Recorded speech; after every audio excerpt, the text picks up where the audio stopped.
You're late. Starrick is making his move. The Piece of Eden is somewhere inside Buckingham Palace. Let him have it. I've seen your handiwork across the city. Perhaps you should trust my judgment. I've been killing Starrick's henchmen. What have you been doing? Let's ask Henry, shall we? I have been repairing your mistakes. Too much haste is too little speed. Don't you quote father at me. That's Plato.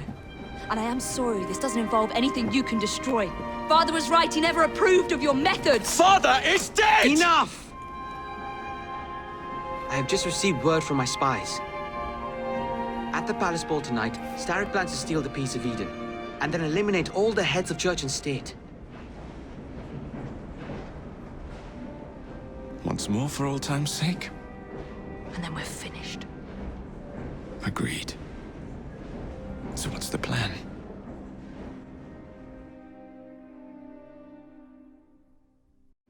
Such an unexpected delight to visit you both. What is the news on the street? Mrs. Disraeli, we have discovered that there is something inside Buckingham Palace that could threaten the... What my sister's failing to say is that we require entrance into the ball tonight. Impossible! Even if there were any invitation cards remaining, which there are not, someone of your lowly station... If that damn fool Gladstone is attending this evening, they can have my card.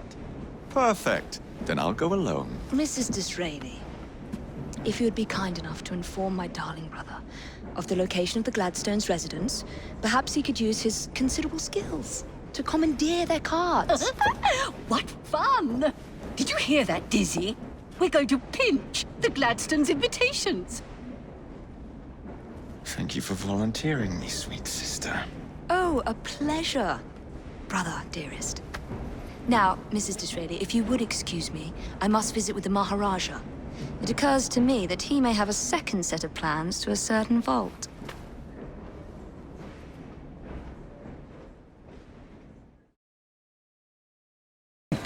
The ball is tonight. They must have taken the invitations with them.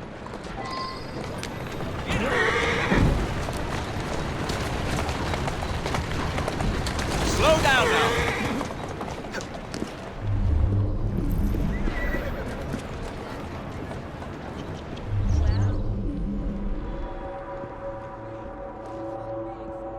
You wouldn't happen to have seen two carriages pass by here just now? I did, sir. One with a man in it, the other with a woman. They split up. Where did the man go? That way. Thank you.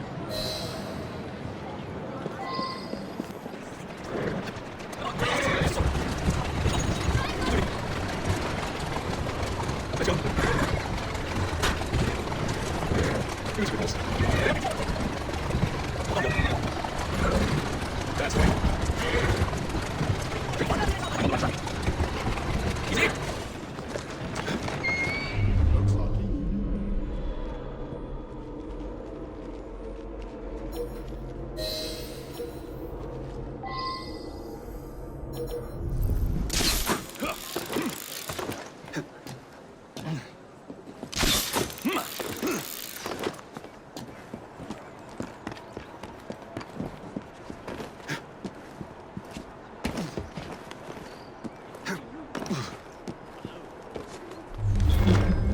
So I say to you, the money you earn should stay in your pockets.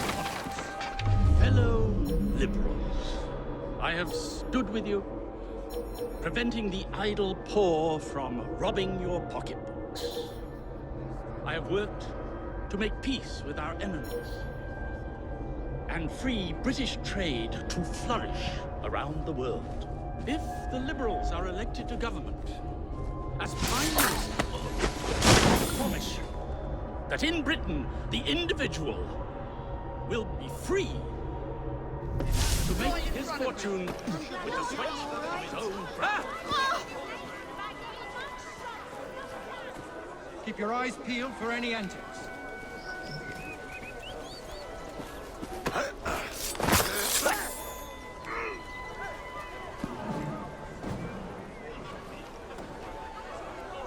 It takes all kinds. Mr. Prime Minister. I should probably pretend I can't.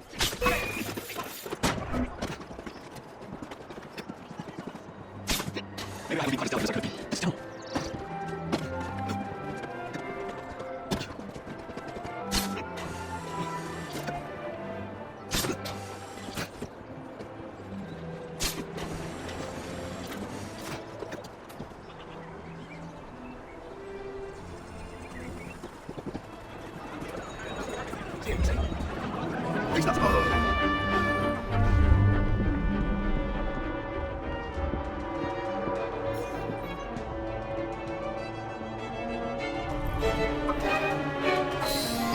One should not attend the Queen's ball.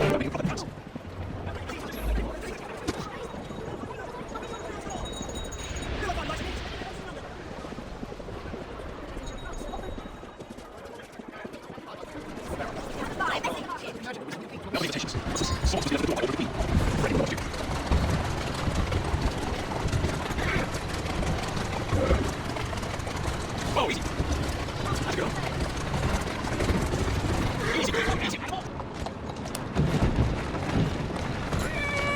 Steady on.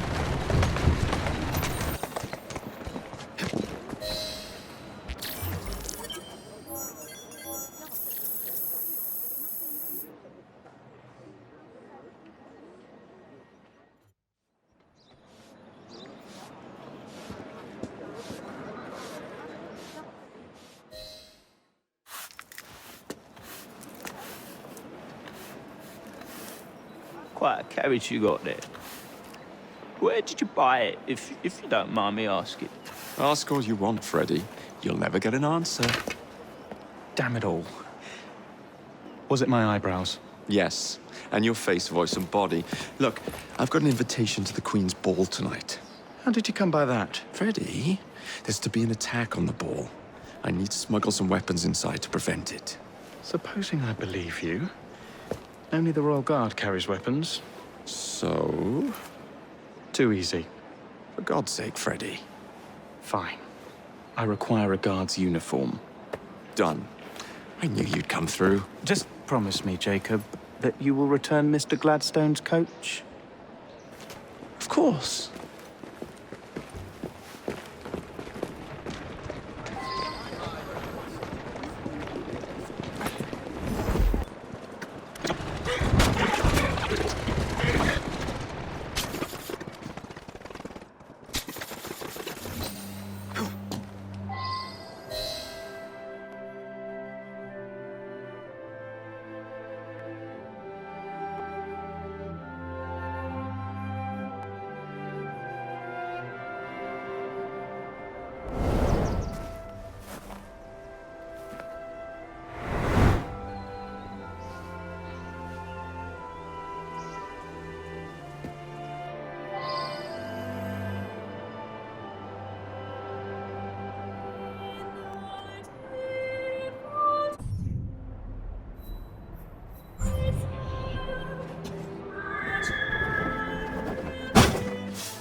We're fast friends now, aren't we?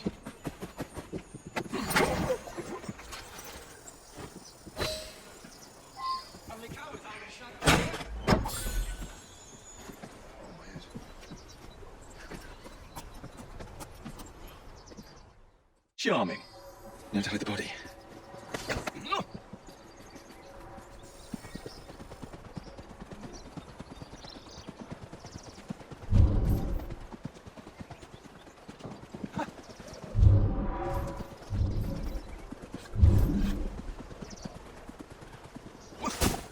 Ready? Here I come.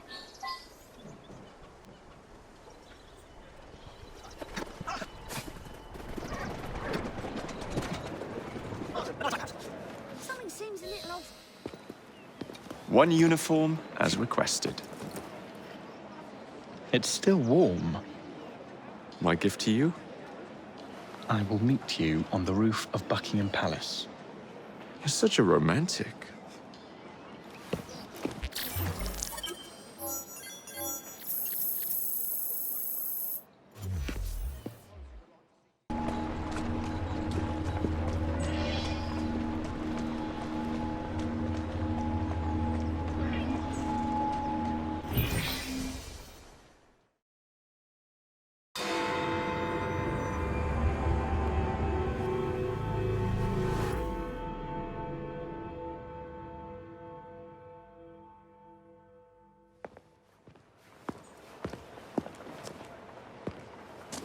Delighted to see you again, Miss Fry. Your Highness, the plans detailing the renovations to Buckingham Palace have gone astray. I suppose you will have to make do with the copies. There are copies? Where? Not so fast. First, I have a matter of some urgency. Carrying out my plan would require stealth and speed, qualities I know you possess. Time is of the essence, Your Highness. Then make this quick, my dear. The most influential men in Parliament remain beyond my reach. But these very men have sent for carriages to prepare for the ball tonight. Acquire an official carriage, and we shall drive the politicians to their destinations. Along the way, I will meet with them. And afterward, I shall tell you where to find the plans. You're a shrewd negotiator.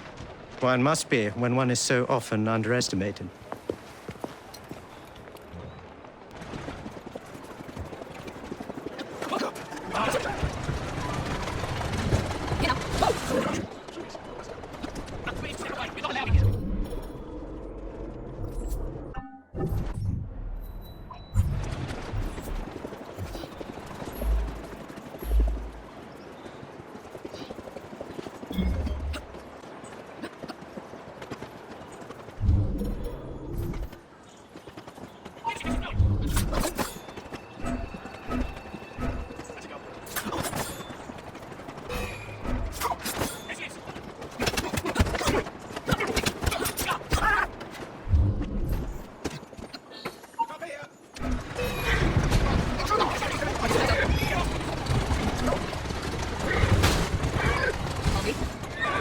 Shall we lobby our cause, Miss Fry? Climb up, Your Highness. Where are we headed? Belgrave Square.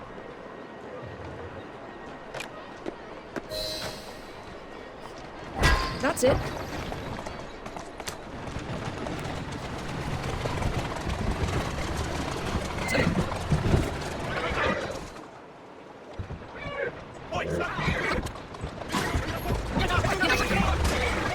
Easy, easy.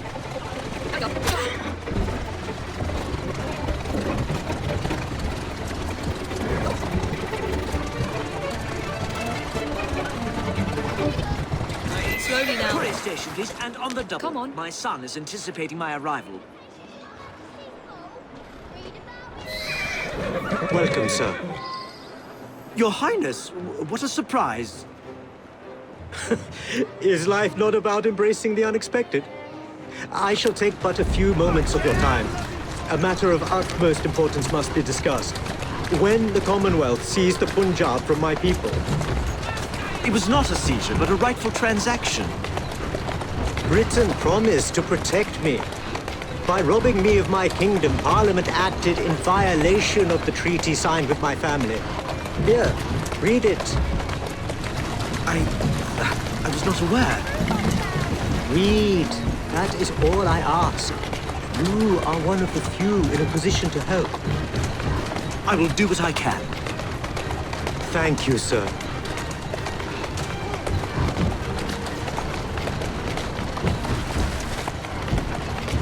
Atta girl.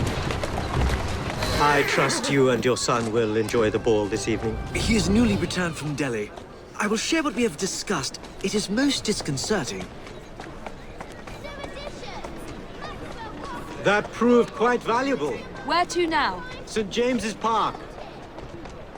I noticed Mr. Green did not accompany you. He has other things to attend to. Ah, a pity. You two seem to get along nicely. Well, that was a problem, you see. One must not allow personal feelings to compromise one's mission. That sounds like a quotation. It is. From my father. Ethan Fry.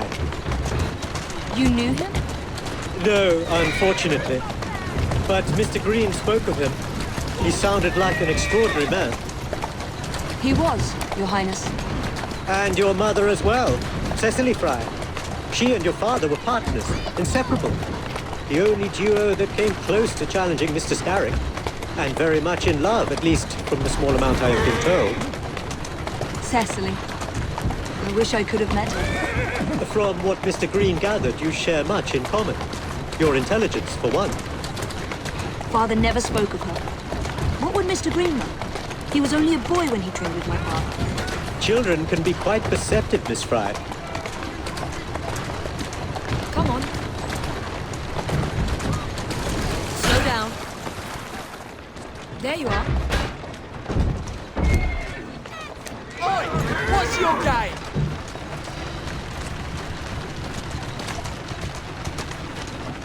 Here now.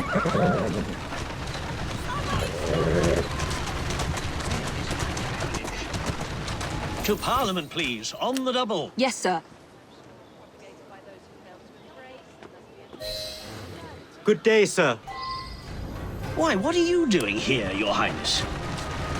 I know how busy your days have been of late. A few moments of your time is all I require. This is all rather unorthodox, but continue. Britain was to protect me according to the treaty my family signed. Instead, she took my land. And now I hear Britain intends to strengthen her ties to India. Perhaps it is time to return the Punjab to her people. The Queen has supplied you with an annual income for God knows how long, and now you bite the hand that feeds you? It is not a matter of money. I cannot stand idle and watch my homeland subjected to the yoke of an outsider's rule. My people are treated as slaves. I will die poor. Good day, sir. May God bless you.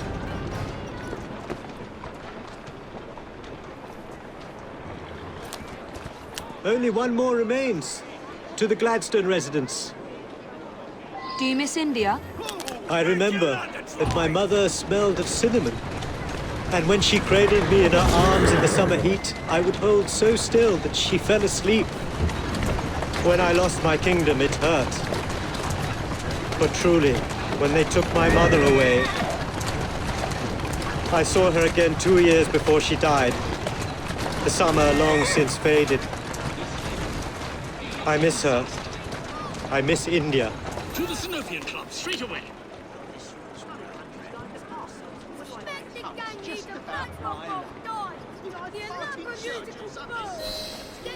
Good day, Mr. Gladstone. Mr. Singh. You are a hard man to pin down. I know what this is about. Your politricks have worn off. Your Majesty has tired of you. So now you come begging for scraps. You wound me deeply, sir. My people deserve freedom. I am here to fight for them. Why did you lose the Punjab? I shall tell you, Your Highness. You were outgunned, outmaneuvered, and simply outclassed. Yes, the Sikhs deserve freedom. I hope with British help and progress, they shall achieve it. Then why do they cry out for their king? Britain has a duty to bring about peace.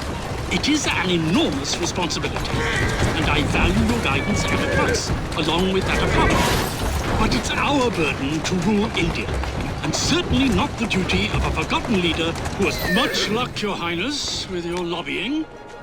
I hope my advice has done some good. Far more than your policies thus far. But I hold out hope that you will make progress. My people are counting on it.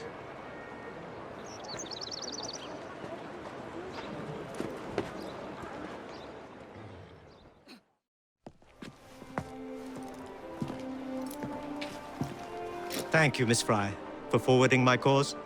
Oh, you are welcome. I hope some good comes of it, despite Mr. Gladstone's vitriol. Those of us with the largest hearts protect them the most. Your father, for instance? From what I understand, he was extraordinarily sad. Broken, even, after your mother's passing. That kind of pain can blind us, cause us to say outlandish things to protect the ones we love. It's time you returned this carriage and recovered those plans. They are located in Buckingham Palace. The Queen keeps them among her personal papers in the White Drawing Room. I wish you a good evening, Miss Evie Fry. And to you, Your Highness.